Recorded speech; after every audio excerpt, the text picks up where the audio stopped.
how'd you, kind of decide that was a path that you wanted to go down in terms of like, I started writing these songs. How'd you figure out that you wanted to, do this like as an artistry? Back in 2012, I went to this listening party. Troy Sneed and James Johnson, I believe he was like co-producing it.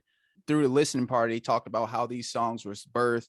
They talked about the process of putting together a record, and they went over these songs.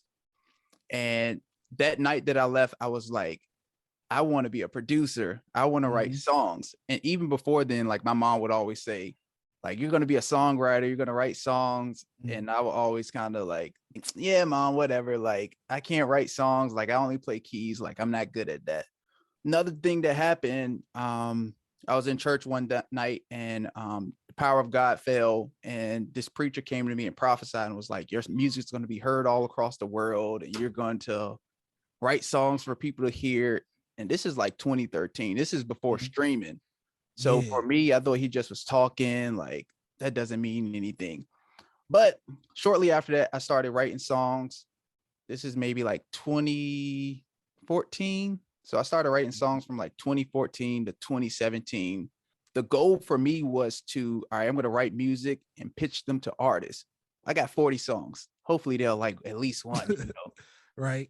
So I started doing that, and I noticed how hard it was to actually pitch music to artists. Like you'll hit up an artist, be like, hey, if you're looking for music, I have this song right here. Check it out if you get a moment. Send out 10, 20, 30 emails, and you may get 4 or 5 reply back.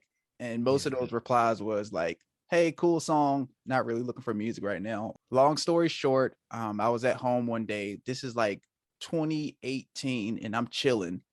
And like, I felt something in my spirit that was like, you should really like release an EP or release an album. And at the time, like, I know it was the Holy Spirit now, because from like, I wouldn't have thought that on my own. So the minute that I felt that in my spirit, I was like, nah, not me. Like, I can't do that. I'm a musician. Like, what do I look like? Like, how am I going to do it? How am I going to have the resources to do that? Like,